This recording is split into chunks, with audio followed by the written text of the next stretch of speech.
Hey, good morning and welcome to Breakthrough Walls. I'm Ken Walls and I'm your host.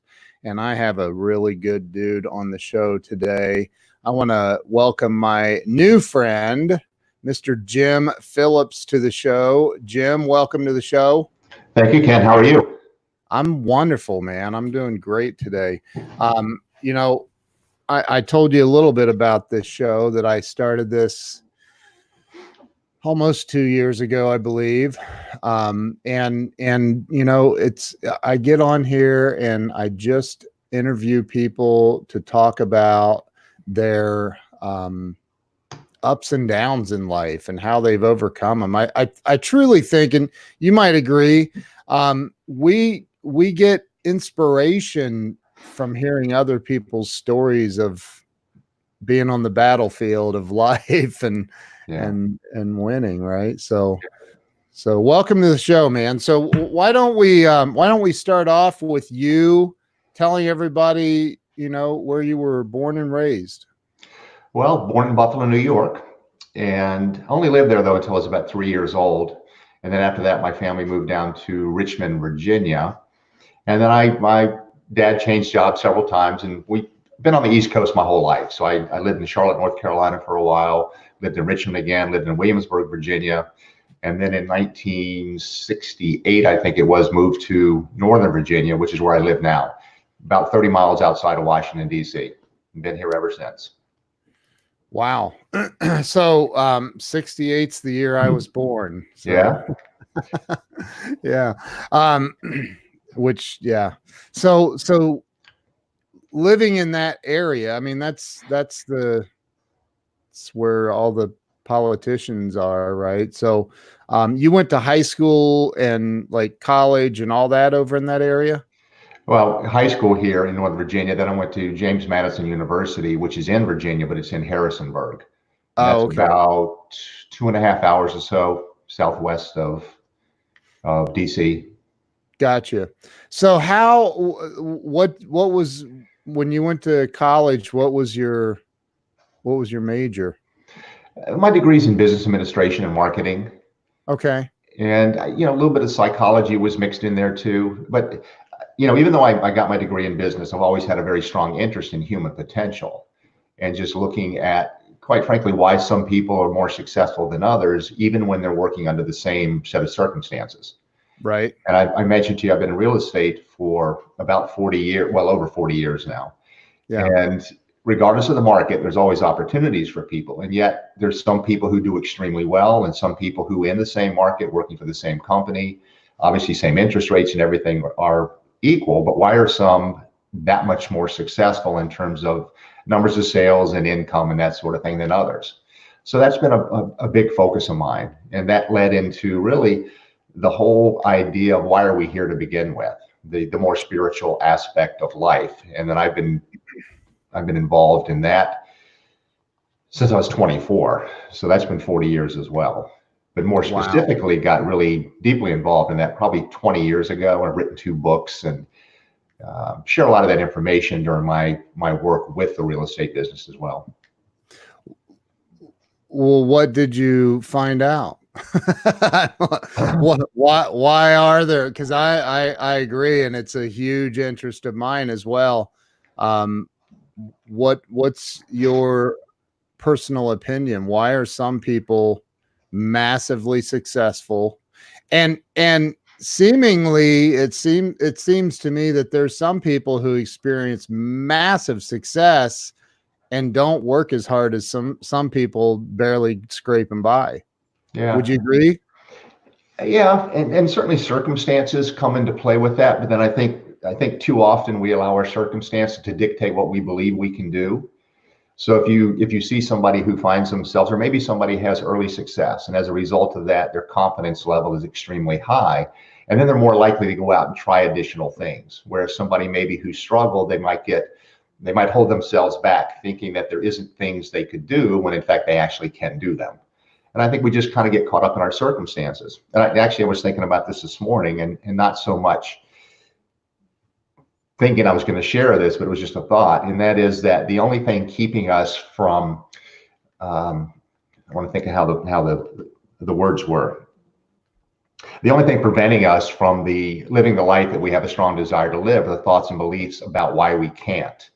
And it really is the limiting beliefs that we all hold that are preventing us from trying things, having the experiences in life we want to have, having the success that I think people would say that they want to have. Because I believe in the abundant universe, that there is everything here for all of us, regardless of what it is we say we want to try. I believe we always have that opportunity. Another quote that I use, and this is one of the ones in my book, The Key to Life Living in Full Expression, and that is that life withholds nothing from anyone. And I think it's an equal opportunity experience. So whatever anybody wants to do, I believe the resources are there to do that. And I believe we are all, I think we all innately have unlimited potential that's only limited, again, by what I just said, by the thoughts and beliefs we have about what we believe we're capable of doing. So, and I 1000% agree. I preach that every day. I 1000% agree with you. But in your opinion, again, this entire show is about your opinion. Isn't that awesome? Yeah. I mean, I wish somebody would give me a show that I could just express my opinion for an hour. I'm kidding. So in your opinion, though, what is, I know that it's limiting beliefs. I 1000% believe that, right?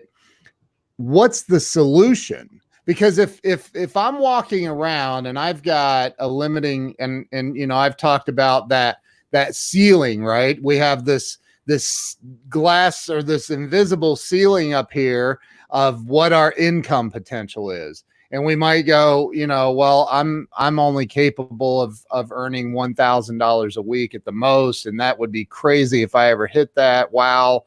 And, you know, bam, I hit it and I get stuck there and I never break through. Right. Right. What is the solution? Because a lot of people talk about that. You're not living up to your potential, but what's the solution?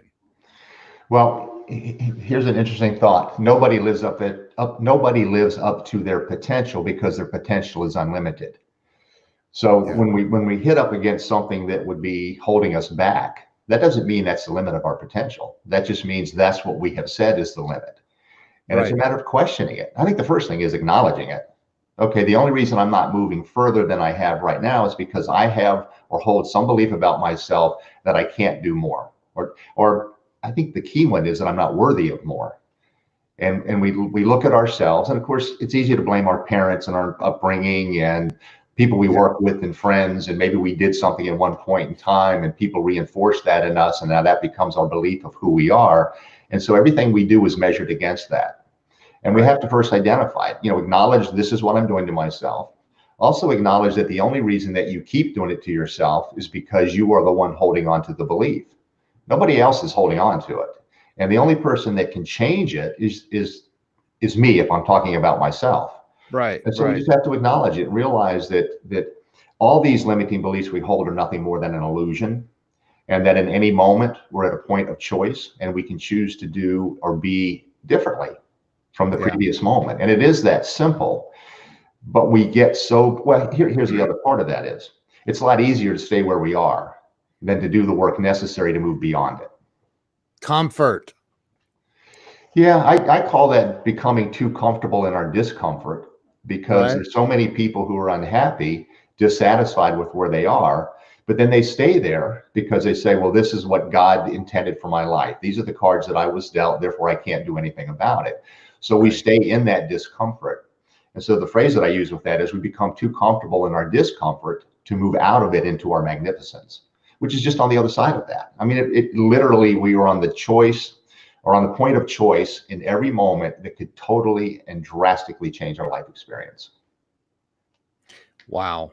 So you think people are comfortable in their discomfort and that keeps them, I mean, that it kills me, because I know there are people that are 70, 80, 90 years old that, you know, are fixing to check out, you know, that never really truly lived what they wanted. And I see it. I know people where it's like you masked your entire life living up to other people's expectations or whatever you thought, and you never went after that singing career or that knitting career or whatever it is, right? Right. So how do you get somebody past that? How do you help them like see that?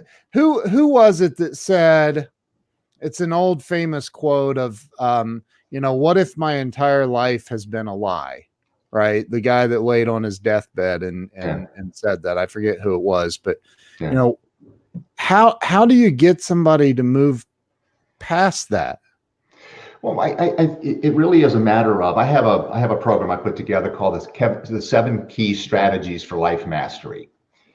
And it talks specifically about that. It's how do we get beyond these, and that quote about what if I get to my deathbed and my life has been a lie? Yeah. It's not a myth. Every one of us are living a lie. And in fact, part of what I've written about is we are the biggest perpetrators of identity theft that's ever existed, because we don't allow our true self to exist. And so you mentioned we live up to everybody else's expectations, or try to, or we try to live up to the expectations we set for ourselves based on what we think everybody else wants us to do. Right. There's a story, and I'm going to get this kind of wrong, but the point will be made. And it was about this young man whose mother wanted him to be a doctor. And she kept saying, son, you got to be a doctor. You got to be a doctor. He goes, no, I want to paint. And she said, no, you can't make any money in painting. You've got to be a doctor, and I want you to go to school. Well, this young man decided not to listen to his mother, and he became Picasso. So the point of that is we've got to pay attention to whatever that yearning is within us, and we all have it. Yeah. And I think the other point that I want to make with that is that too often people think that whatever it is that they're most passionate about has to pay the bills, and it doesn't. But we have to give attention to whatever we're most passionate about, because then we become happier. And when we're happier, we're better capable of doing other things. And we'll be happier at work, or maybe, we'll be happier at work. Maybe we're in better relationships with the people around us. Maybe we're less stressed at work because we allow ourselves to have that opportunity to have that expression of whatever it is. You mentioned singing or playing the piano. And it's not just about the arts. It can be giving ourselves the opportunity to dig in the dirt and grow whatever vegetables we want. It can be writing. It can be whatever it is. But all of us have something within us that has this extreme desire to be expressed. And we suppress it. I agree with you, man. We're on the same page. I kind of feel like that there's, and I've read and heard, and, Dr. Wayne Dyer is my favorite author of all time. And, some of the things that he wrote about, and Deepak Chopra and some people like that, they're talking about that we're in the midst of a huge global spiritual awakening of sorts. Like people are going, wait a minute, I'm waking up. Anthony DeMello wrote a book about that, Yeah. And I think that for me, I was for many years, and probably still today to a degree, I lived my life to keep up with the Joneses. Mm-hmm. And, even if I lived in the middle of nowhere, which I have, right, it's still like, I don't know, man, if I pull up to Walmart to go shopping, I want to make sure I'm parking a nice, beautiful new SUV out there, whatever it is. Right. So that living from that sense of ego or whatever. But as I get older, I'm starting to realize that, man, I have yet to attend a funeral where I saw, the hearse pull up with a bunch of luggage on top. I mean, you don't take it with you. Yeah. Like, so what you're talking about, living in that place of joy and freedom and happiness is I had this conversation with somebody yesterday that's a teacher that is absolutely miserable being a teacher. Yeah. I'm like, well, then quit. tomorrow. Right. Okay. So that's my whole point about being too comfortable in our discomfort. Yeah. Is that it's what they know, it's what they've done. They perhaps don't feel like they can do anything better. They have obligation of bills. Maybe they have kids. They've got, whatever it is that they feel that they have. Yeah. Something interesting happened during the recession. And I was doing quite a bit of speaking during that time because so many people were struggling with how to cope with it. Right. And I spoke at this a really large church that's here. There's a congregation of about 10 or 15,000 people that go to it. And I didn't speak to the 10 or 15,000. It's a very large church. Wow. And the organization I was speaking to was people who had been laid off, and they were looking to get networking with each other and trying to find jobs. And people would come in and talk about who was hiring and who wasn't hiring and that sort of thing. Yeah. And one of the things that I tried to impose upon these people was not to get so caught up in the fact that they had been laid off from their job and to be panicked about it, but to look at it as an opportunity to do what they've always wanted to do. Right. And a perfect example of that, and this is a crazy example, but it just shows how opportunities are always available to us. This is not a guy that was at this meeting, but it was a guy that I had seen on the news, and he had been laid off, and he'd been laid off for a couple of years. Yeah. And he happened to be really good at creating buildings out of popsicle sticks. And so he started making these incredible sculptures with popsicle. I mean, extremely detailed, like architecture and bridges and castles and things like that. He created a following, and he was selling them for thousands of dollars. Now, I mean, it's kind of crazy, but he would not have done that if he didn't have the time by the virtue of the fact he'd been laid off. Now, I'm not suggesting people go quit their jobs and go build with popsicle sticks. But the point being that we've got to look at those opportunities is maybe something else is going on here. Maybe it's not about me losing my job and woe is me. Maybe it's about my soul saying, look, buddy, you've been miserable for a really long time. I'm giving you this opportunity to go do what you want to do. And I'm behind you. I'm going to support you and everything else you're going to want. I'll give you another quick example. My brother had been in a job for a long time, and he complained about it. Every time we talked about it, he complained about it, how he just couldn't stand the job. He wanted to retire, go live at the lake. Yeah. Just, have this really quiet life. Right. And then he called me one day and he said, I just got laid off. And I said, what happened? He goes, I don't know. So he panicked, and he started talking about how he's got to go look for another job. And I said, what are you going to look for? Well, he was looking for the same job. He was looking for, and I said, why are you looking for the same situation you were in before when you were miserable? Yep. And of course, he couldn't answer that. And that's where I think people need to just become aware, because we fight for the things we don't want to have. I agree with here. I have, and you'll love this. I started thinking about this because I teach, how to blow up on social media, how to, and so I started doing some research for this course that I have on this one topic on YouTube. And I'm like, I wonder what the #1 YouTube earner made last year. So I started looking it up, and I don't remember exactly, but I think it was an 8-year-old kid that made $26 million last year. $26 million at 8 years old. Yes, his dad helps him out once in a while with his videos, but OMG. Yeah. Like this kid, 8 years old, you're definitely not living a programmed life. You're living from your truest self, right? Right. And so anyone, and I see this like people going, oh, I can't get by. I can't, life's tough. I can't pay my bills. And it's like, Gary V talks about it, right? Like, go to Goodwill and buy some stuff and resell it. Right. You can make $1,000 real quick, or whatever it is, right? Yeah. Well, I'm also a certified life coach and life strategist. So what I do with people is I help them identify their passion.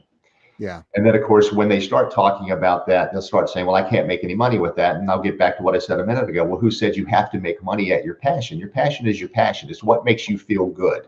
It's what makes you feel alive. It's what makes you feel like you're doing something that is it doesn't have to be a benefit to other people, although it becomes a benefit to other people, because if you're doing something you truly enjoy and love and you become more blissful, you're going to be a nicer person to be around. And you're going to serve as an example to others of how wonderful life can be if you give yourself that opportunity to allow what's in you to be expressed. Yeah. And it's just a simple matter of carving out time. It really is a point of giving yourself permission that it's okay not to have to do what everybody else tells you to do. Right. There's another, I also refer to that as living a conditional life, where pretty much everything we do is conditioned upon what other people say we should do, or because we feel in some way, shape, or form, we're obligated to other people. And we're not. We're not obligated to anybody. But most people are living their life. And I know you already know this, but there's people that, are 50 years old. Their parents may have passed away years ago, and they're still living to make mom or dad happy. Right. Which is probably the majority of the world, quite honestly. Yeah. I'm a baby boomer. And again, getting back to the coaching and life strategy work that I do, the biggest question, or not the biggest question, the biggest statement that I hear from these people I work with is they say, my life has been really good. I've done quite well when I measure myself in terms of success against maybe other people, or maybe my income, or maybe my material wealth. But they say, but something's missing, and I can't quite figure out what that is. So what we do through our coaching sessions is determine what that is for them, and then help them create that space for it. And then it really is just a matter of giving yourself permission to do it. And then that becomes expansive. And I mentioned this a minute ago, maybe not in these same words, but that becomes expansive. And then it flows over into other areas of our lives, again, where we're happier. Right. And we've got to give ourselves that opportunity to do those things that bring us the greatest amount of joy. And I'll shift gears a little bit on you here, but I've found that the majority of people and their professional life, whatever it is they're doing for a living, I found that a lot of times you can go back to childhood and find some sort of childhood occurrence, event, person, maybe, that influenced who that person became as an adult. And when you look back at your own life, is there any kind of an influence from childhood that you see that you're like, yeah, that definitely is what influenced me to get into real estate and life coaching and all of that? No.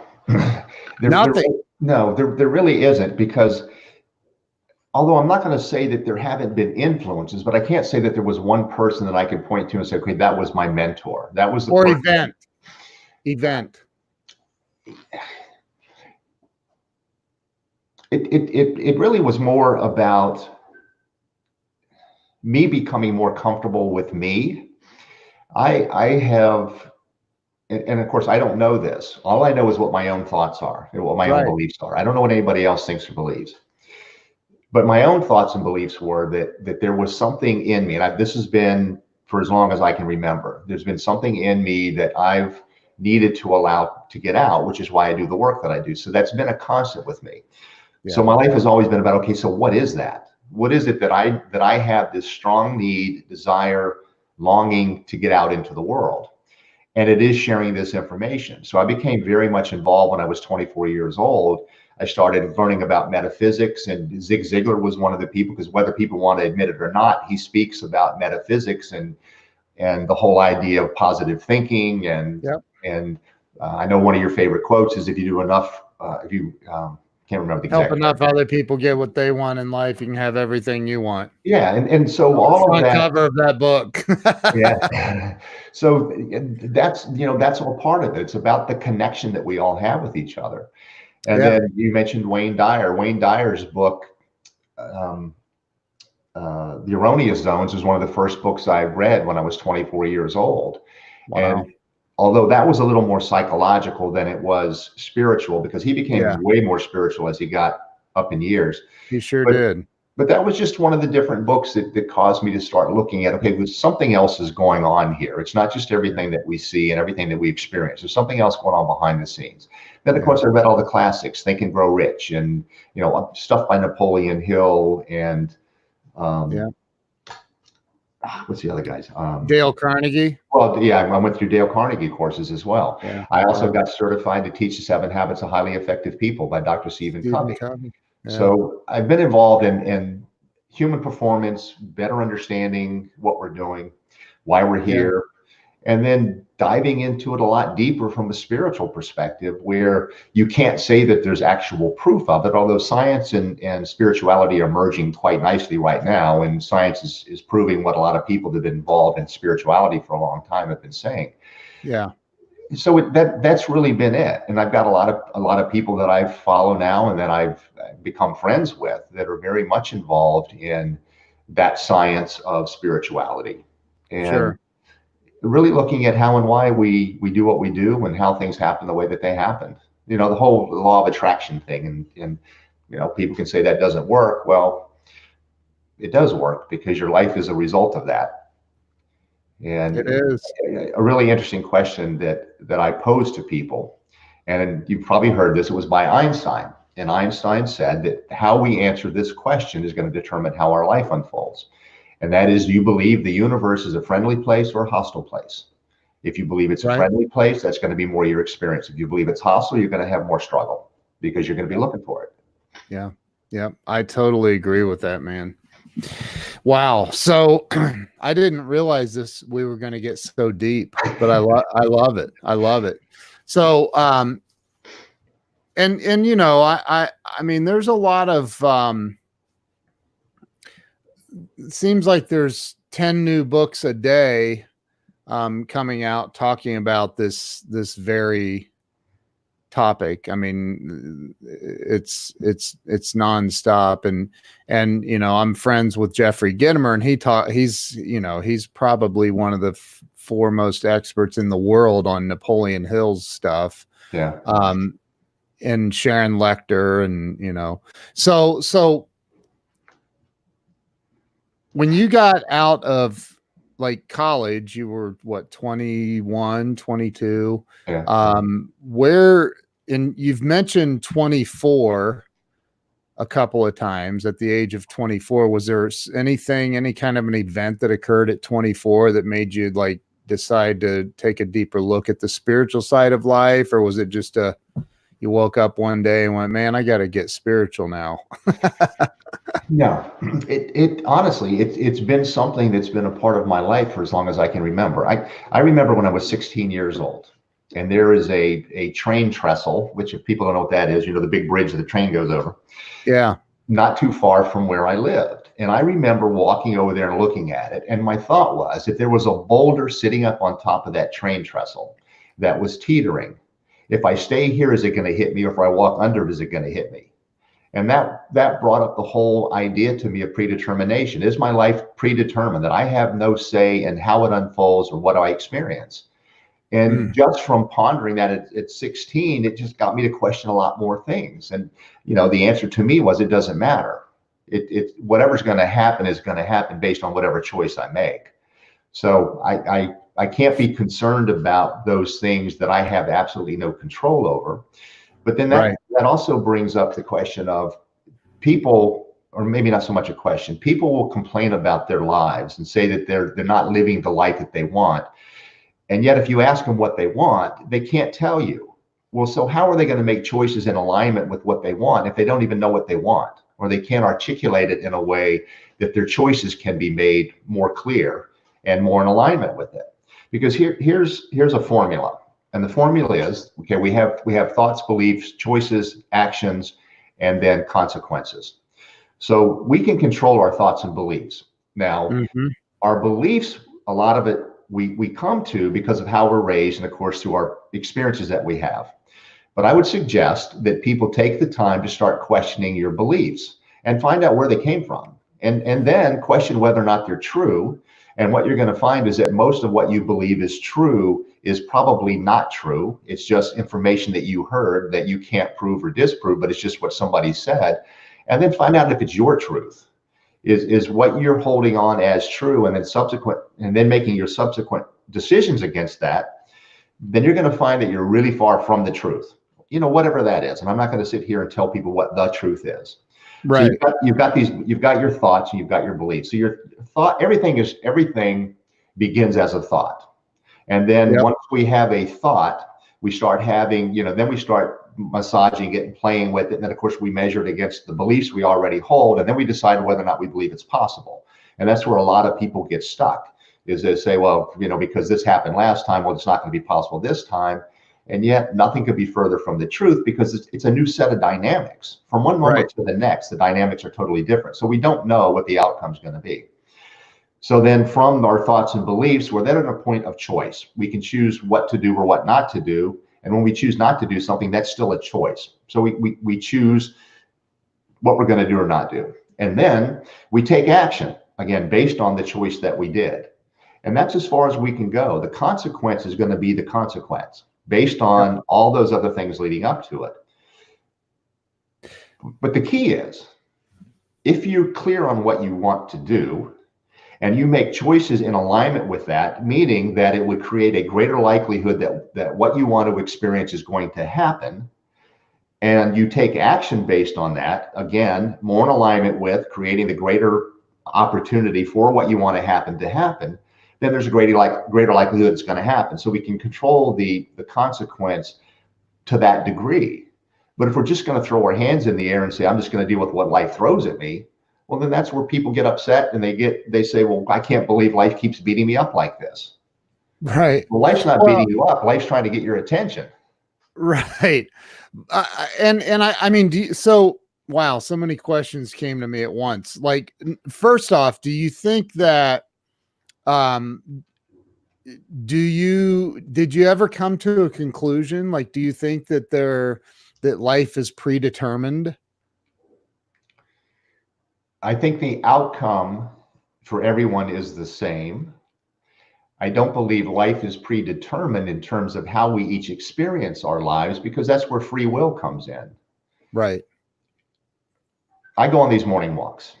You're going to make me get into some stuff that is fine. I talk about it all the time. I go on these morning walks. I'm not making you do anything. No. I go with whatever shows up. I know. I love it. I go on these morning walks, and it's a time that I've come to call being immersed in the silence of the dawn. It's usually around 5:30. It's usually dark. There's usually nobody else out there. During that time, I'm very well connected, and it's when I ask questions. I ask questions that I can't either rationalize or answer on my own, let's say. So I just ask, and I ask to whomever or whatever. It doesn't matter, whatever anybody wants to believe, and I ask questions. And when I ask the questions, I typically get answers.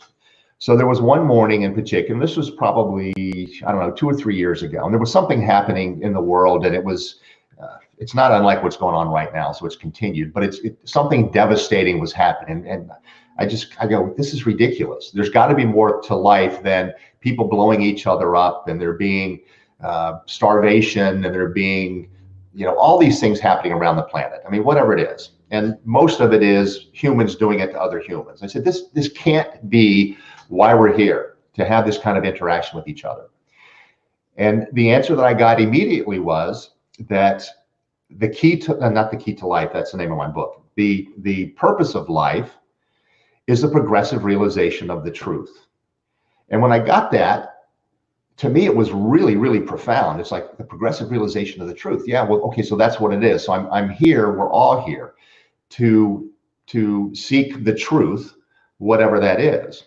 But then key to that is seeking our own truth. Like, why am I here? So if I'm here to go through this exercise, if you will, this exercise called life, if I'm here to move through this progressive realization of the truth, then every experience I have, and better stated, every experience I create, because I do believe we create all of our experiences, then all of that is in this effort on my part to get closer and closer to the truth, so that we eventually get there.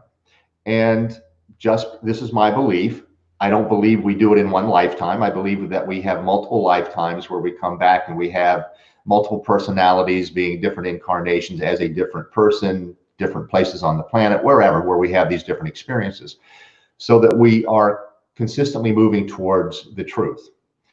And we do it through what we are passionate about, which is why I say we have to allow whatever we're passionate about to come through. Right. That's why I speak and I share this information, because I'm very passionate about it. And I find a great sense of satisfaction and fulfillment when I do this.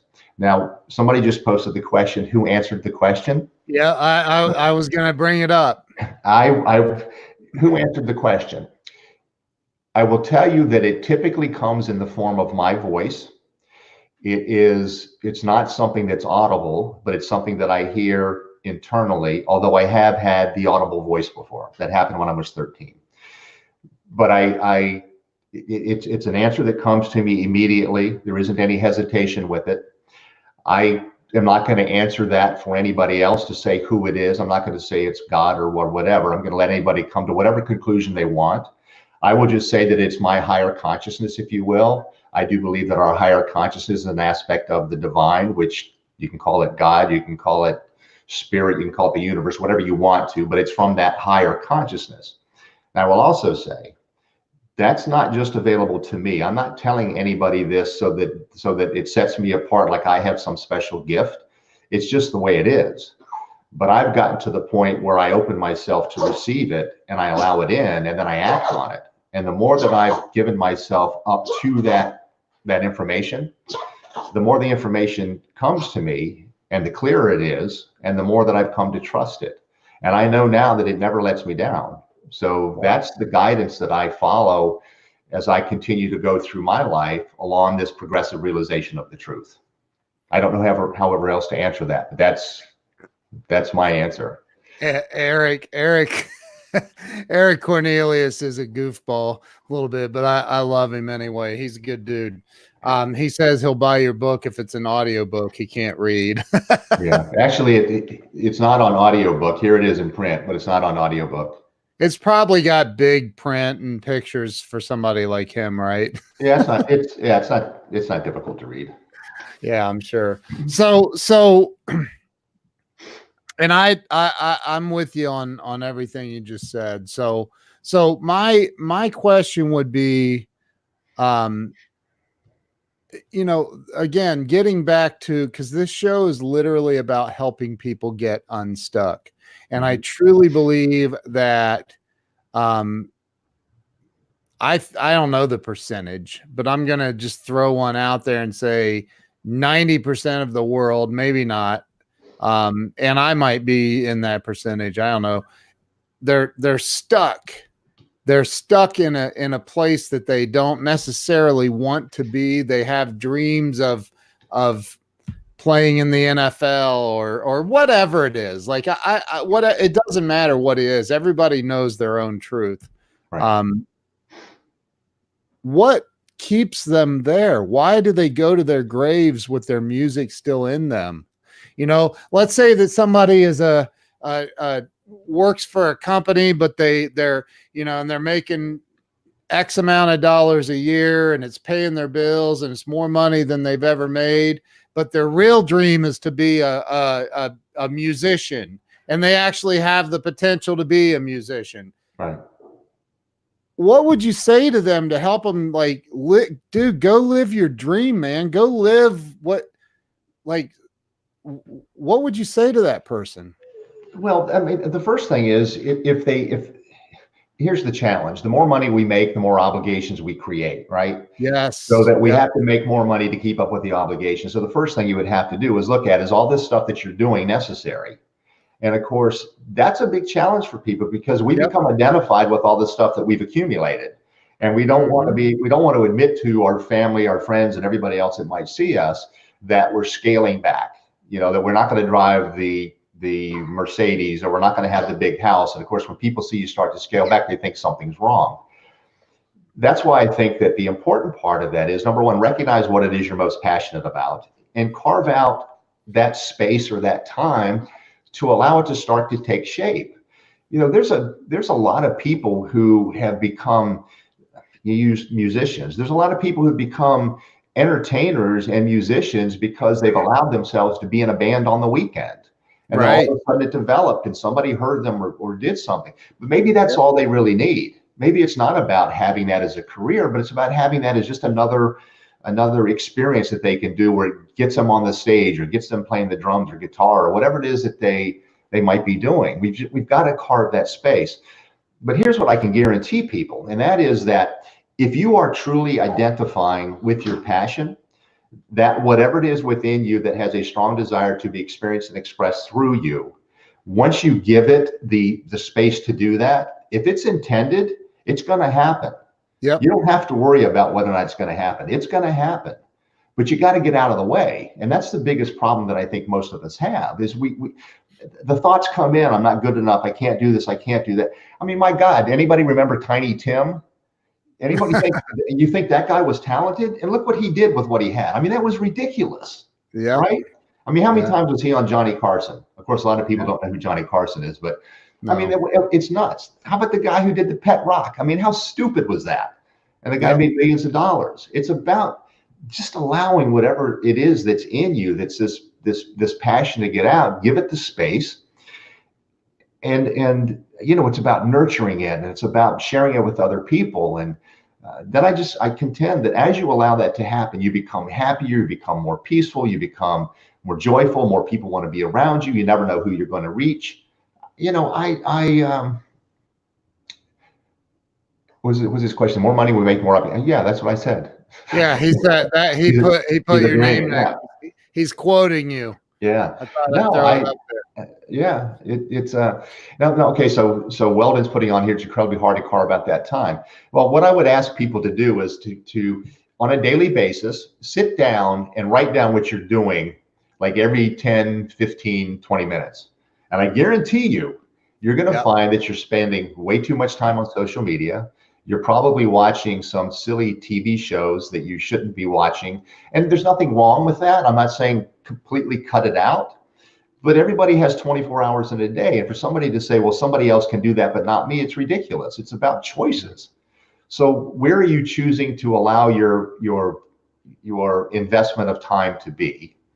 And we all know that time is precious. So how are we investing that? And I know Jeffrey talks about this when he gets into his time management stuff.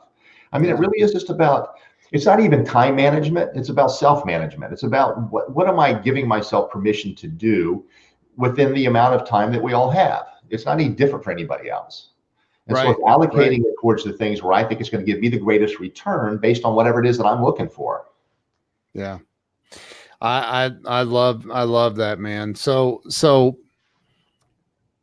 if somebody is, let's say that somebody is at a point where they can, and I think I know how you're going to answer this, but I'm not sure. But somebody's at this place where their electric's getting shut off, the bills aren't paid, the car got repoed, the whatever, like life is just falling apart, and they can't seem to pull it all together, and they don't have the answer, and they call you and they say, man, I'm broke. I don't know what to do. I feel like I have all this potential, but it's just not going the way that I had hoped it would go.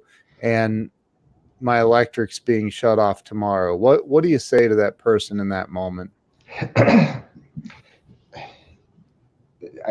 heard a statement by a gentleman who had been in Iraq, and he actually tackled a person that had on a vest that exploded. And he ended up having part of his leg blown off, and he was in the hospital for a long period of time. And he's fine now. He's had 100 surgeries or so. And while he was in the hospital, he was feeling sorry for himself. He had been taking all kinds of drugs and became, I don't know if he used the word addicted, but I think it was pretty heavily influenced by opioids and the drugs and stuff. So that was creating an issue with him. And he was just bemoaning the fact that his life would never be the same. And he said, while he was on his bed, he said this other service member, and this was I think it was at Walter Reed Army Hospital. So this other service member was brought in a wheelchair, and the gentleman in the wheelchair had no arms and legs. And he looked at this guy that I had heard speak, and he said, "Why are you so upset?" He said, "Look at you." He said, "You've got everything." And the guy who did not have any limbs was very upbeat, very excited, and very motivated about life. And he said, "You have to understand your reality." And to me, that was an extremely powerful statement, because anybody, if we start bemoaning the fact that we don't have all of these things, or that we had these things and we lost them, we're going to be stuck in that. Instead of saying, okay, this is my reality, this is where I am, what can I do? And this gets to your question, Ken, of somebody whose power is about to turn on. What can I do? Well, you know, you could do what a lot of people do and go stand on the street corner and beg for money. But there's always opportunities that we can get into if we actually look for it and we give ourselves permission to do it, and not get so hung up on how it's going to look, or whether it's going to be what we need to actually meet the obligations we have right now, because the likelihood it isn't. We just need to get started. And here's what I do know, and that is that when we give notice to the universe, and by that I mean to whatever you want to call the supreme power, the being, or whatever it is, when we give notice to the universe, and that is by making a conscious decision to take action towards that which it is we're trying to accomplish, achieve, or experience, it finally says, "Thank God you're in," and then it supports us in that. And things show up, and we just have to pay attention and then make decisions based on what's always been there. But because we haven't allowed ourselves to see it, we become blind to it. But it's always there.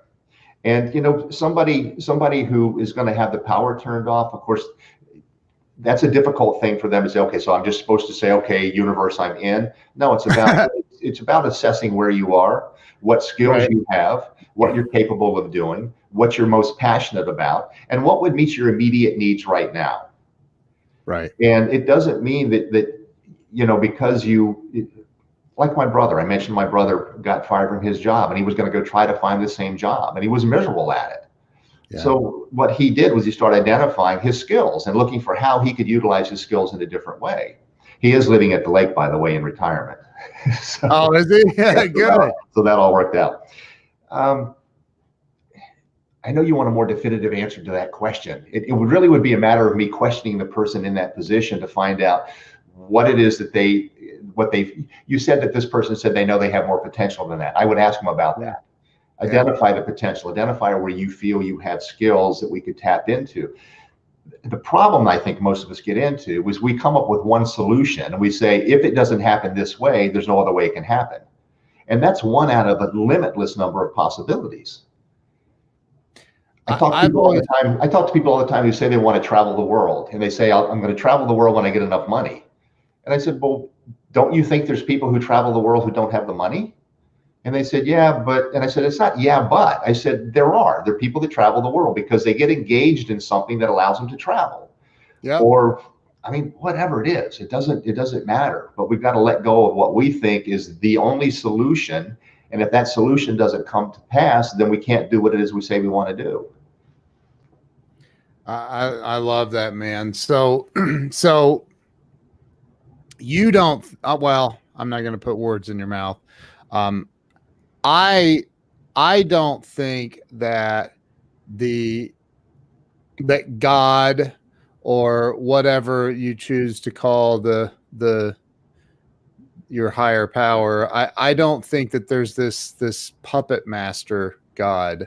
I don't think that there's this God that's out here going, you know what? I'm going to throw a curveball at Jim Phillips just to see how he handles it, because I want to test him. Like I don't think that. Do you think there's a God that just loves messing with us and testing us and seeing how far we'll go? I don't think that there's anything that's put in front of us that's done to test us. I think it's put in front of us as an opportunity for us to actually expand and experience the limitless power that we already possess. I mean, think about the crazy things that human beings have accomplished. I mean, crazy stuff that we wouldn't even think about, but they're accomplished or they're experienced because someone was put in a position of it's either this way or it's no way. And right. Then they move through it, they overcome it. And of course, we look at those people and say, I don't know how you did that. Well, the truth is they didn't know how they did it either in the moment. Right. but they just tap into whatever resources they have within them. And I think that is available to each one of us. And, I don't like using the examples that I use all the time, like everything is a stepping stone and that sort of thing. I think it's an opportunity for expansion. I mentioned before that we have limitless potential. Yeah. There's a saying that God doesn't put anything in front of you that you can't handle. Well, I believe it's a bit more than that. There's nothing that can be put in front of you because there's nothing you can't handle. Love that. But my experiences are going to be my experiences. I might not have to, like, I don't even know who this person was, but you've heard the story before. The person that was either in Antarctica or something like that fell in a crevasse and had to chew his own arm off because he couldn't get, whatever it is. I mean, Right. I can't imagine me chewing my own arm off to get out. But yet, if I were in those circumstances, would I? I don't know. I mean, we don't know what we would do. It's very subjective. We have the potential to do whatever is required of us to achieve whatever our objective is. What's the name of your book again? Eric is begging for us to tell him again. It's The Key to Life, Living in Full Expression. The Key to Life, Living in Full Expression. And if you look at the word life, life is the acronym for living in full expression. Oh, it is. I love that. Yeah. What I think that anyone who buys a book and reads it will find, and it's what I've heard from other readers, is once you read it, it's really a book about questioning, and it helps people get to more of their own truth. It raises a lot of what we've been talking about today. It provides some answers, but it's not me telling you how to live your life. It's me saying, what if, basically, what if this happened or that happened, or what if you chose this versus that, or what if you shattered the illusions of all the limiting beliefs you hold? What would you attempt? Right. And then how much confidence would you have, and how much would you trust yourself? So all that's in place, but it then becomes a reference book. And I've had people, they'll say they keep it by their nightstand, and if they just feel the need to be inspired, they'll pick it up, open it up to some page, and they'll say that whatever shows up on that page is what they needed in that moment, which is really kind of cool. Yeah. That's awesome. That's all energy. So what's next for you? What's on your, do you have huge goals of being a billionaire or? No. That was a rhetorical question, by the way. I think the thing is, everybody, and I'm going to literally say everybody, when you ask them what they want from life, they may say some of the material stuff. They may say, I want to be a millionaire, a billionaire. They may say, I want to do this, but they always end up with, I want to be happy. Yeah. Right? So if each of us would go through life making choices that allow us to experience happiness, the other stuff's going to follow. Right. It's just the normal order of things. And I know a lot of really wealthy people who are miserable that I don't even want to be around. So it's been proven that money doesn't buy happiness or doesn't provide happiness. It provides a lot of stuff. But then if we have all this stuff, it gets back to the point that we've been talking about. Then we become identified with it. Then all of a sudden we lose it. Then where are you? We now feel that we've lost this sense of ourself. And that's not who we are. It's just what we have. It's what we've experienced to that point in life. So I think it's really a matter of, for me, you said, what's next in my life? It's creating more opportunities to share this information with people, to get excited and get passionate about it like I do. Hopefully my passion comes through when I speak. It's about watching other people's eyes light up when they have that aha moment. They go, oh, now I get it. And then their life changes. And it doesn't change because of something I've done. It changes because they had the aha moment that's allowing them now to give themselves permission to live the life they've always wanted to live, instead of living conditional. Do you know this guy on screen right now, Eric Swanson? No. He's somebody you should get to know. He has people like Sharon Lecter and he's worked with some huge names, Brian Tracy. Eric's a good friend of mine now. Okay. But so what do you hope that 100 years from now, what do you hope that your legacy is? If people are still talking about Jim Phillips 100 years from now, what is it that you hope they're saying? I mean, unless you're going to live another 100 years and you're here to witness it. Yeah. It's interesting. And maybe this is going to sound too altruistic, but it's really the way that I feel. It's not about people remembering who I am or me having a legacy of that. I would rather be able to look down upon the earth and see people living better lives, seeing the chaos and stuff that's going on right now having changed, where there literally is the peace and the joy and the happiness that everybody says that they want. And I talked about choice earlier. Think about this for a second. And this is as simplistic as it can possibly be. And there's going to be a lot of people who say it's not possible, but it is possible if everybody made the choice. If everybody woke up tomorrow morning and said, from this moment forward, I am going to be peaceful, the world is peaceful. Yep. It doesn't mean we don't have natural disasters and stuff like that, because it's going to happen. But what happens when we have natural disasters? That's when the compassion of people comes out. That's when we really see who we are and how we relate to one another. But it's that simple. But we've got people around the world who would rather, who believe that their personal power, their lives are what's more important. It's greed. It's all these things that we're seeing, unfortunately, really rising to the surface right now, which to me is a part of this whole, you mentioned awakening. This is all part of that whole process where to me it's a purging, because we can't change things that we don't see. So it's all being brought to the surface. And it's not just this country, it's across the planet. And it's a process, and it's going to take time. But that really is what I would like to see 100 or less years from now, is just see that all this work that all of us have been doing, the progressive realization of the truth, has led to the joy, the happiness, the peace, the contentment, all the things that I think we say we want while we're here. Yeah. I think that, I mean, people are arguing about on social media. I'm seeing it this morning, just people all worked up about the halftime show. And I'm like, well, I was kind of worked up during the halftime show. I'm kidding. But I don't like, people look, again, it's what you said a little bit ago. If you look for reasons to be offended, you're going to be offended. And people are like, hey, let's, what was it? The Mother Teresa said she would never march in an anti-war protest, but she will march for peace. Right. And so, people need to wake up. But when I was, I'm 17 and a half years sober, and 17 and 3/4 years ago, my life sucked, man. Pain, everything that was going on in my life with alcoholism was bubbling up to the worst possible point that it could have been for me, right? Subjectively.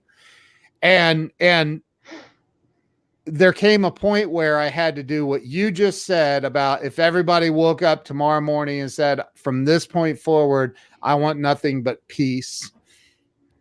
I woke up one day, I said, I can't take the pain of living like this anymore. I want peace. Right. And I had to go find the solution, and I did, thank God. But that's what you're talking about right there. It's bubbling. It's coming to a head. Right. Yeah. You have to acknowledge it. You have to be aware of it and acknowledge it. And then you have to have the courage to act on it. Right. Which, is the next step.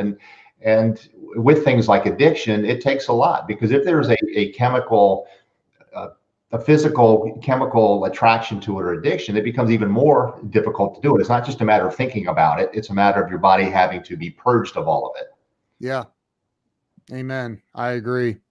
Eric Swanson. Eric's a huge speaker, man. He's got we need to connect you guys. But anyway, well, we're at the end of the hour. I can't even believe it. This is actually my very favorite topic that we just discussed for 1 hour, and I love it. Great. So how can everybody, where's the best place to follow you and your work? You can go to my website. My website is livinginfullexpression.com. And Okay. downloads are on there, videos, a lot of other information. My book can be ordered. I actually have another book on there that's an ebook that is entitled From Inspiration to Intention, which gets in a little bit more detail about manifesting whatever it is we want to have in our lives and how that process works. But then you can follow me on YouTube. I have a YouTube channel, which I never know what the channel is, but if you just go onto YouTube and you Google Jim Phillips, you might get a guy that's a really famous skateboard artist that has some really cool stuff, but you'll eventually get to is that your website that I have scrolling across the bottom there? that is, thank you. Okay. Yep. Okay, good. Yeah, that's it. Good. And then they can email me. It's through my website as well. And then I've got events that I'm going to be doing in the not too distant future. I don't have them on my website yet, but I've got some programs I'm putting together. Awesome. Well, Jim, I want to say thank you for taking the time out of your busy schedule to come on the show.